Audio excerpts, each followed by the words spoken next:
오늘의 사연 시작하겠습니다. 올해 30이 된 신체 건강한 남자입니다. 원래는 서울에서 살고 있었는데 올여름부터 가족 사업일로 지방으로 내려와서 살게 되었습니다.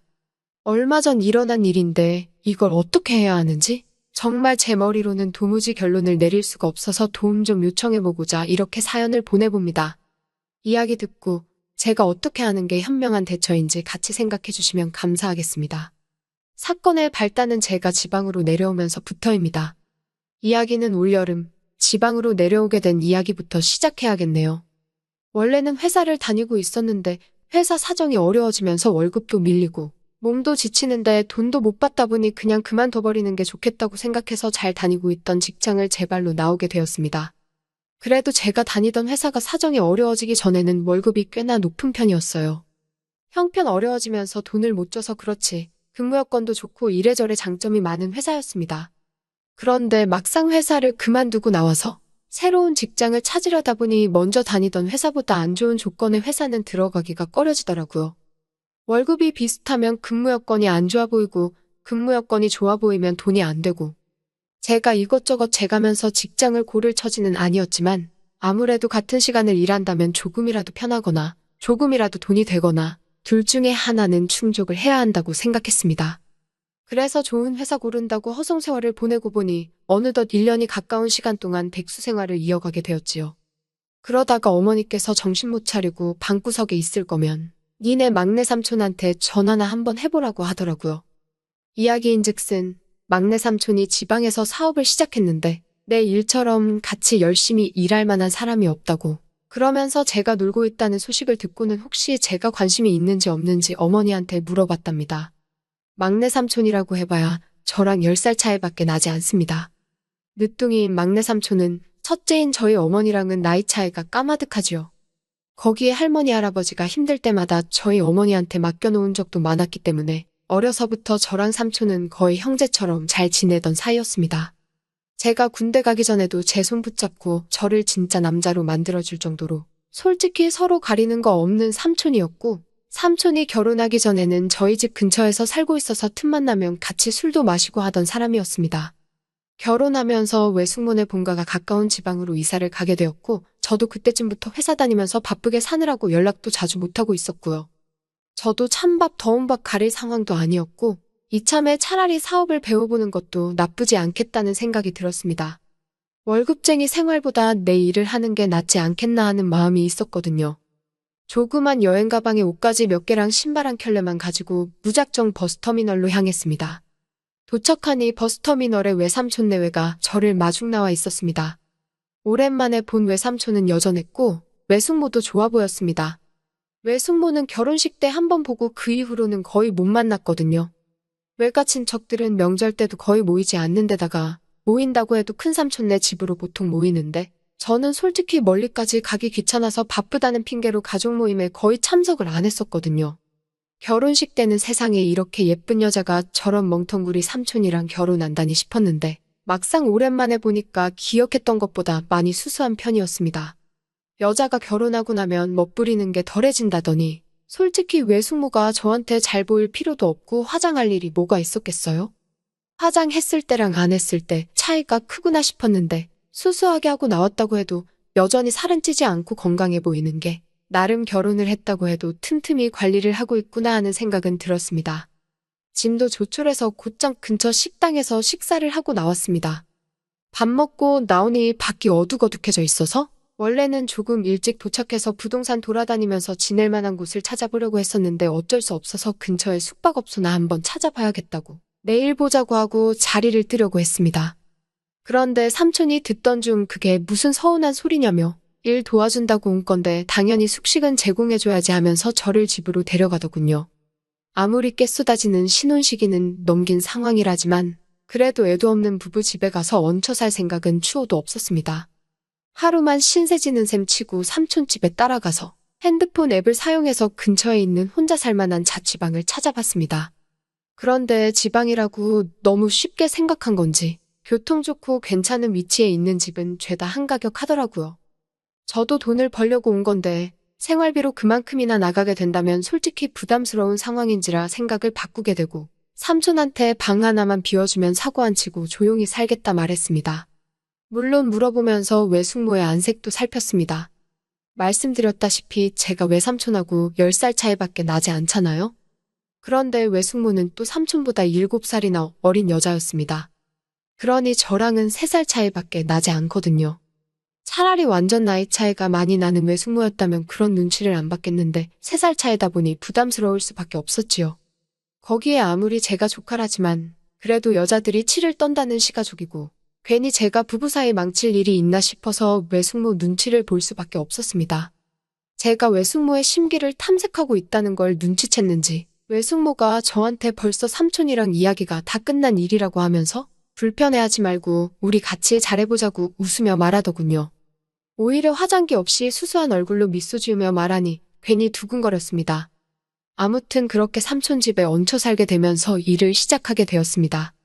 생활비는 많이 절약하게 되었는데 외삼촌 사업이 생각보다 잘 되고 있는 편은 아니었어요.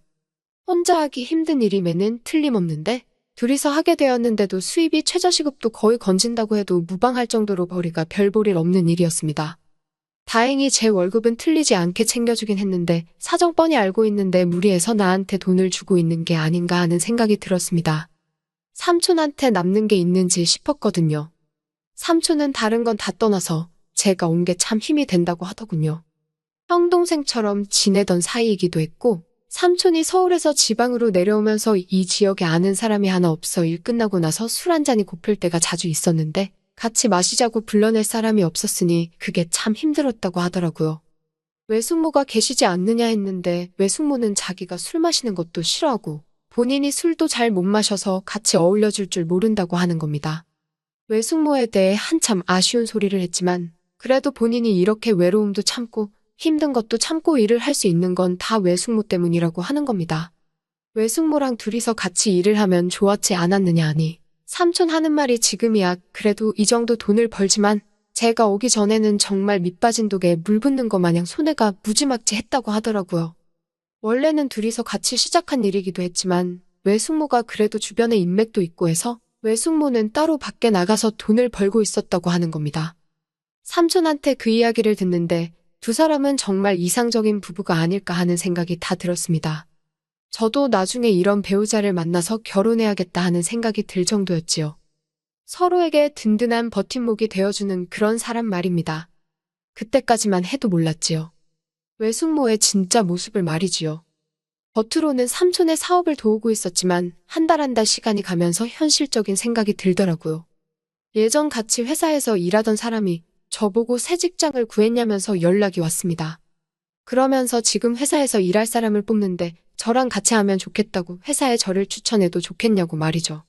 당시에 열심히 하고는 있었지만 삼촌의 사업이 그렇게 비전이 보이지도 않는 상황인데다가 생활비가 따로 들지는 않지만 그렇다고 해서 큰 돈을 벌고 있던 것도 아니었으니 고민이 되더군요.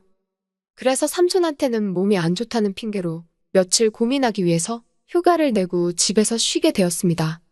방에서 널브러져 누워서는 이런저런 고민을 하고 있는데 외숙모가 문을 두드리더니 고개만 빼꼼 내밀고는 자기 좀 도와줄 수 있냐고 하는 거예요. 자기가 쓰는 노트북 컴퓨터가 먹통이 되었다고 저보고 고쳐줄 수 있냐고 묻더라고요. 컴퓨터로 하는 일이야 관련 직종에서 일했던 저한테는 물 마시는 것만큼 쉬운 일이었고 고치는 것 또한 웬만한 건 다 할 줄 알았기에 이 정도 신세를 지는데 아무리 귀찮아도 거절할 수 있나 싶어서 제가 한번 봐주겠다 했습니다.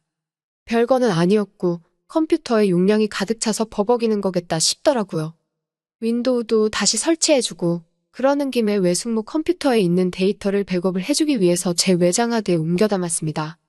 한 3시간 정도 외숙모 컴퓨터를 붙잡고 씨름하다가 얼추 다 된 것 같아서 외숙모한테 다 되었다고 컴퓨터를 돌려줬는데 고맙다고 하면서 씩 웃는데 그때부터는 왠지 모르게 화장기 하나 없는 외숙모가 저렇게 예뻤나 하는 생각이 들고 괜히 마음이 떨리고 두근거리기 시작했지요.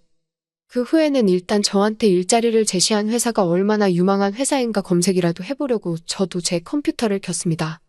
자리에 앉아서 인터넷 검색을 이리저리 하고 있는데 갑자기 제 눈에 외숙모 컴퓨터를 백업해놓은 외장하드가 제 눈에 들어오더군요.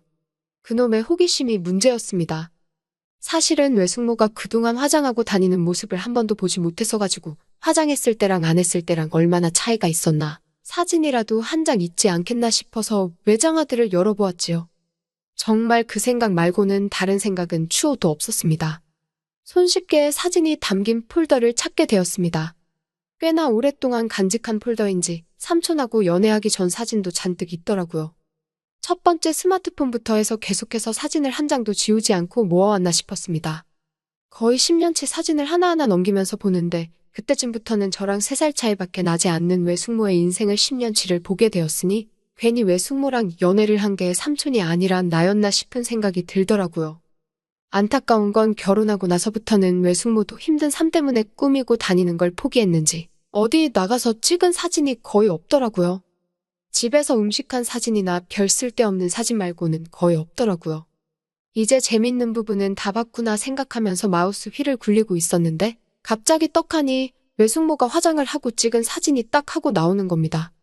뒷배경을 보니 집인 것은 분명한데 난데없이 화장을 하고 찍은 사진이 올라오니 놀라웠습니다. 뭐 삼촌하고 기념일이라서 찍었겠거니 싶었는데 그 뒤로부터 펼쳐진 사진들은 정말 제 상상을 초월하는 사진들이었습니다. 외숙모의 곁에는 삼촌이 아닌 다른 사람들이 있었거든요. 다른 사람들이라는 말은 여러 명이란 뜻입니다. 사진 속에 외숙모와 같이 있는 사람이 한 명이었다면 그냥 친구라도 만났나 보다 하겠는데 최근 찍은 사진으로 갈수록 나이대가 천차만별인 사람들이 사진 속에서 계속해서 순서를 바꿔가며 등장하더군요. 외숙모는 삼촌을 두고 바람을 피고 있었던 것 같더라고요. 그때부터는 지인으로부터 온 취직자리고 삼촌 사업이고 뭐고 머릿속에 외숙모 말고는 아무런 생각도 들지 않았습니다. 한두 명도 아니고 동시에 몇 다리를 걸치고 있는지도 모르는 외숙모와 그런 외숙모를 행복하게 해주겠다며 밤낮으로 일터에 나가 밑빠진 독에 물을 붓고 있는 제 형이나 다름없는 삼촌. 삼촌을 생각하면 이 일을 말해야 할 텐데 또 삼촌을 생각하면 이 일을 숨겨야 하는 건가? 동시에 두 가지 생각이 머릿속을 오며가며 했습니다. 한동안은 이 사실에 대해서 함구하고 있었습니다. 제가 말을 꺼낸다고 뾰족한 해결책이 없다는 생각에 말이죠. 그러다 삼촌이 오랜만에 돈을 좀 벌었다면서 셋이서 같이 파티를 하자고 족발이랑 간단한 안주에서 집에서 술상을 거하게 차려놓고 다 같이 술을 마시게 되었습니다. 삼촌은 오랜만에 마시는 술이라서 그런지 술잔이 비는 게 무섭게 술을 연거푸 털어넣더라고요. 얼마나 일이 힘들면 저러나 싶어서 안쓰러웠습니다. 외숙모는 술을 안 마시니 그걸 구경만 하고 있었고 저는 괜히 술을 많이 먹었다가 술김에 외숙모랑 한판 하게 될 것 같아서 최대한 술을 꺾어가며 조절을 하고 있었습니다. 삼촌은 얼마 안 있어서 술에 잔뜩 취해서는 미안하다 말하고 먼저 방에 자러 들어갔어요. 외숙모랑 둘이 남아서 술상을 뒷정리를 하고 있는데 외숙모가 저한테 웃으면서 고맙다고 하더라고요. 또 그 화장기 하나 없는 수수한 미소로 저한테 고맙다고 하는데 참 가증스럽더라고요.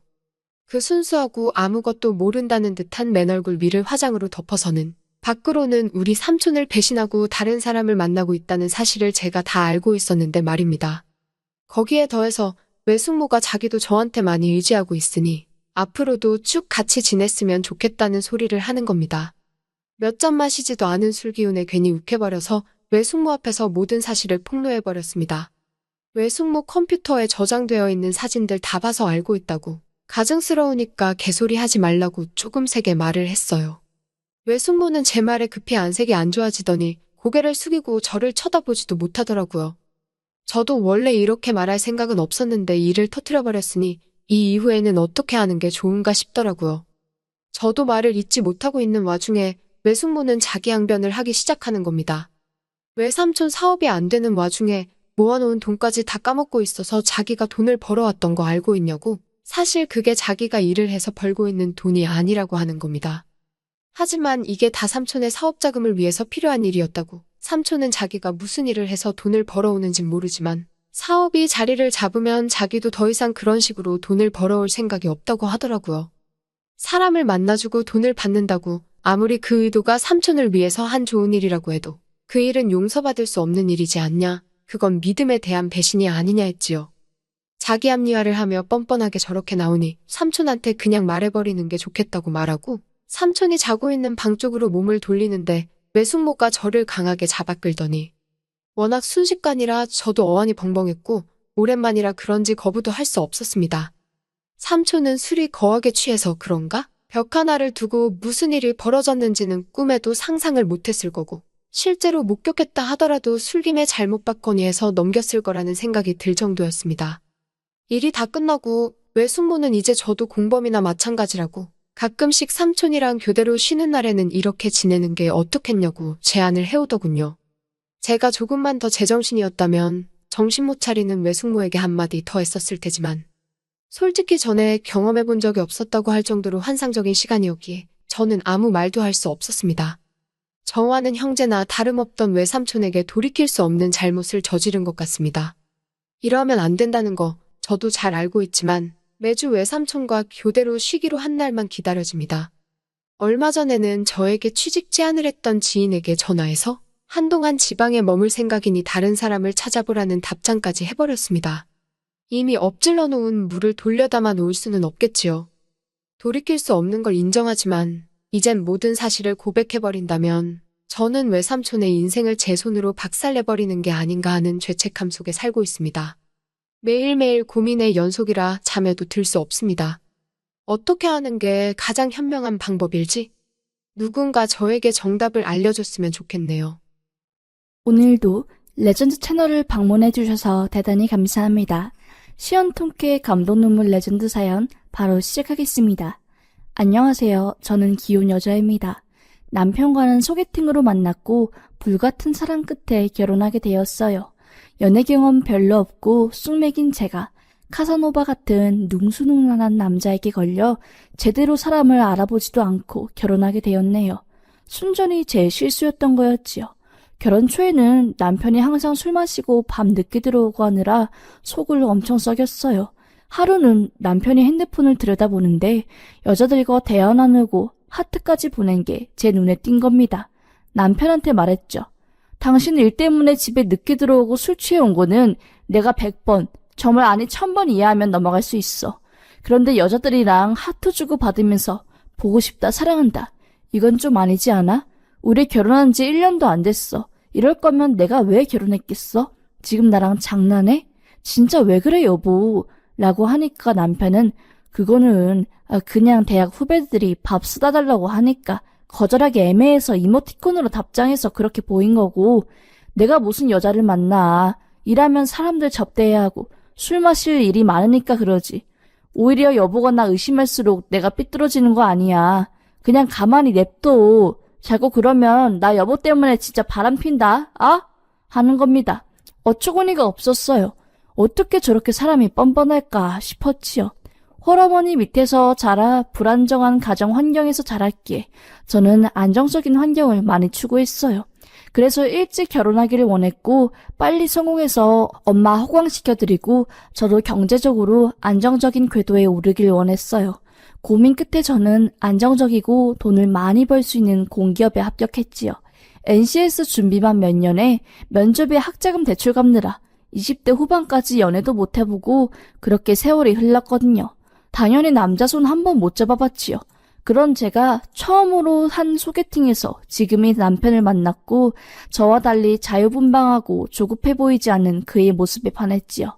무엇보다 저희 마음을 누구보다 잘 이해해주고 정말 여자 속마음 어떻게 저렇게 잘 읽지 싶을 정도로 섬세했어요. 알고 보니 그게 다 수십 명의 여자를 만나서 길러진 스킬이란 걸 알게 되었지만요.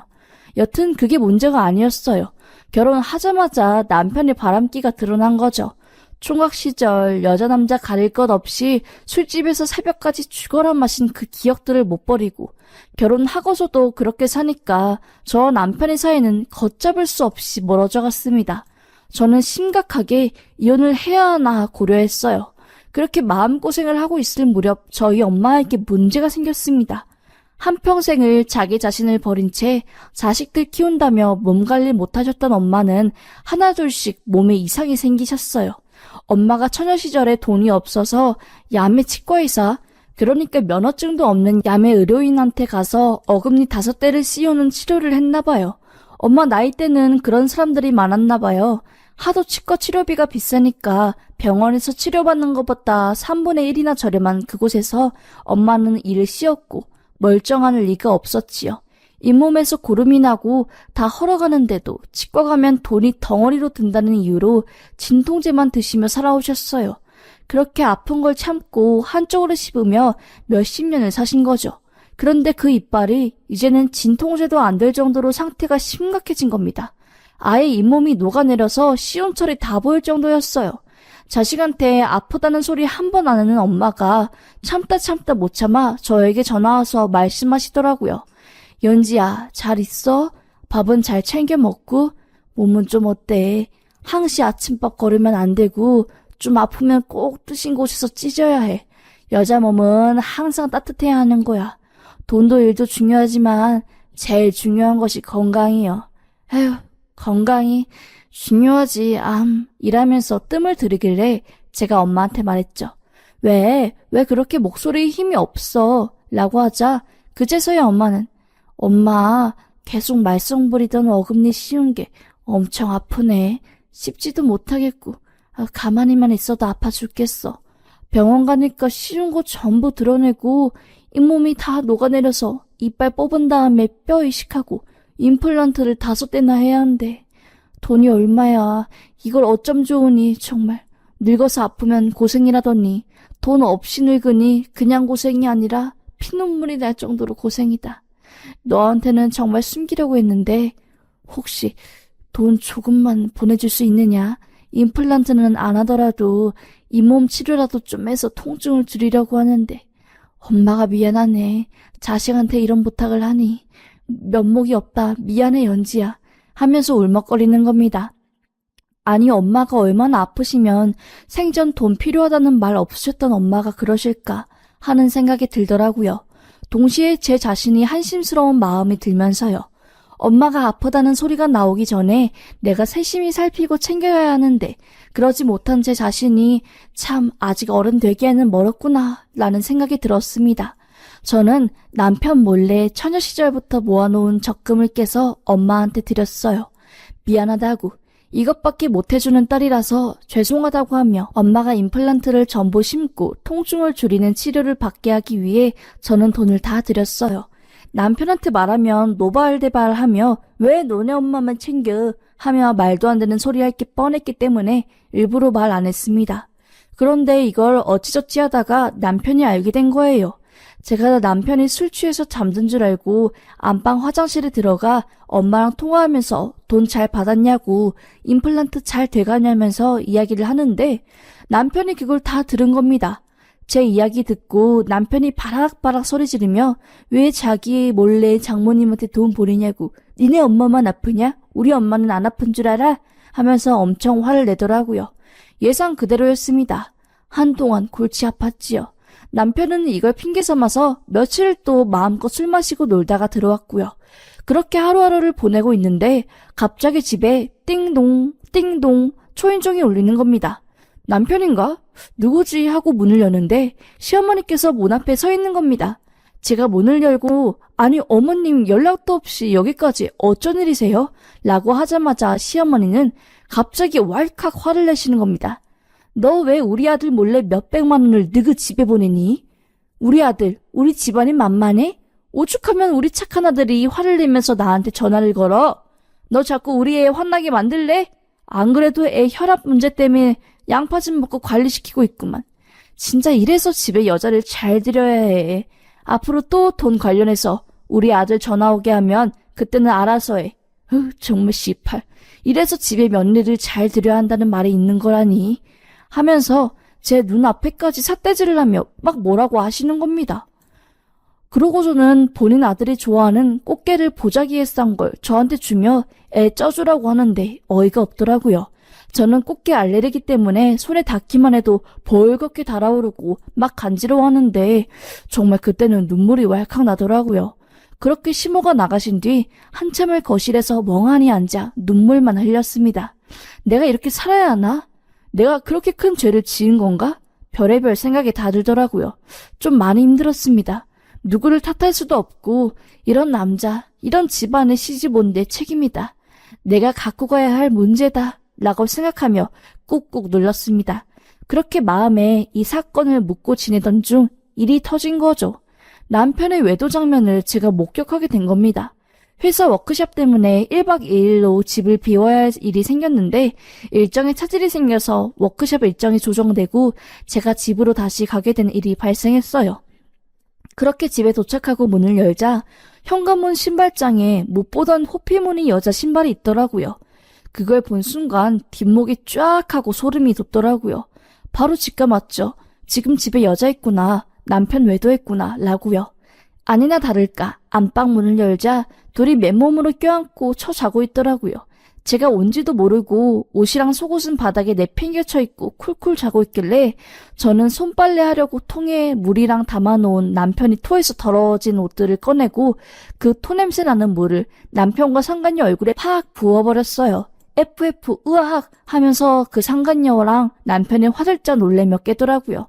남편은 뭐 하는 거야? 라며 소리 지르고 상간녀는 깍 거리면서 도망가려고 하길래 저는 아무 말도 안 하고 그냥 미친놈, 미쳐도 단단히 미쳤구나 라고 욕 퍼부으며 내팽겨진 속옷들 전부 창문 열고 밖에 버려버리고 골프채를 위협하면서 알몸이 된 상간녀 밖으로 내쫓았습니다.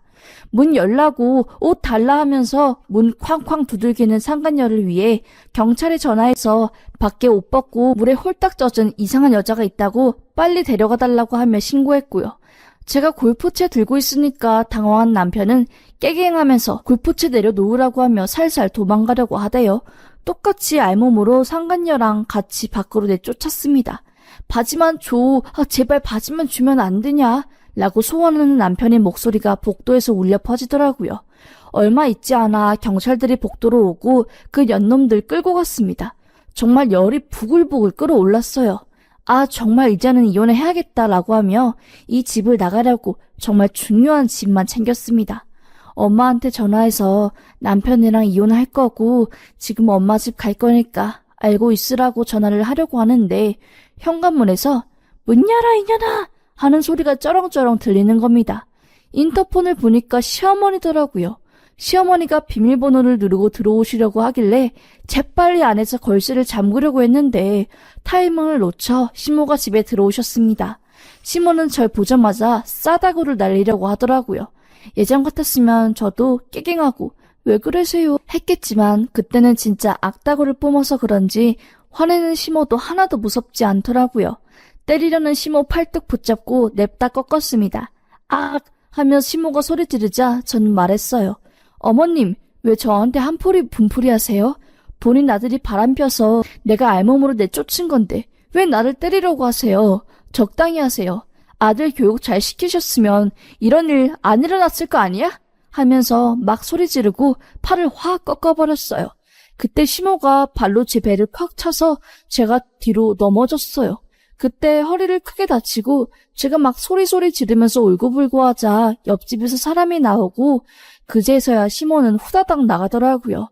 저는 너무 서러워서 막 우다가 짐을 챙겨서 그 집을 나왔습니다. 그리고 엄마 집에 갔어요.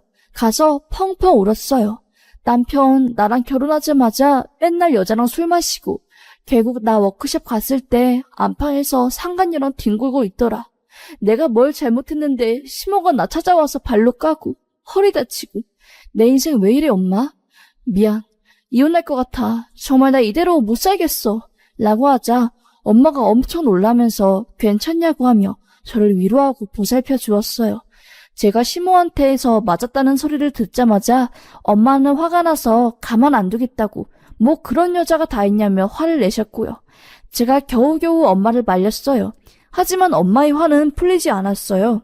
다음날 날이 밝자마자 엄마는 시모가 운영하는 그 동네 미용실을 찾아갔습니다. 엄마는 시모가 운영하는 미용실에 들어가 막 소리를 질렀어요. 사람들 다 쳐다봤고요. 사돈, 해도 너무하신 거 아닙니까? 아니 우리 딸이 당신 아들처럼 바람을 폈소. 아니면 술을 마시고 행패를 부렸소. 뭐 잘한 게 있다고 남의 귀한 딸 발로 차고 허리를 망가뜨려. 가만 안 둬. 법정에서 보자고. 하면서 화를 내자 갑자기 시어머니가 엄마 목덜미 쪽을 손으로 딱 내려치는 겁니다. 엄마가 고개를 안 피했으면 완전 뺨을 크게 맞을 수도 있었어요. 시모는 뭐 이런 여자가 다 있어? 당신이 딸 교육 잘못 시켰으니까 내가 그런 거 아니야. 하긴 호래미 밑에서 자란 딸이 뭐 제대로 컸겠어. 몰라나니까 우리 아들이 진지게 알고 혀를 떼고 다른 여자를 찾은 거지. 라는 겁니다. 그때 완전 미용실이 아수라장이 되었어요. 화가 난 엄마가 시모 머리끄댕이를 잡고 몸싸움이 붙었고 옆에 머리를 밀고 있던 손님들과 남자들 그리고 제가 달라붙어 겨우 시모와 엄마를 떼어놓았고 손님이 신고한 경찰이 와서야 사건이 마무리되었어요. 저와 엄마 둘 다 화를 참지 못하고 집에 가서도 분을 참지 못하며 씩씩 댔습니다. 엄마가 교회를 굉장히 오래 다니셨어요. 엄마는 집에 있으면 심장이 타 죽어버릴 것만 같다고 하며 가서 기도를 하고 와야겠다고 하셨어요. 저도 함께 따라갔습니다. 집에 있으니까 머리가 깨질 것 같았거든요. 교회 가서 엄마랑 저는 막 기도하면서 엉엉 울었어요. 제발 좀 살려달라고. 왜 우리 엄마가 시모한테 뺨을 맞아야 하냐면서 엉엉 울었습니다.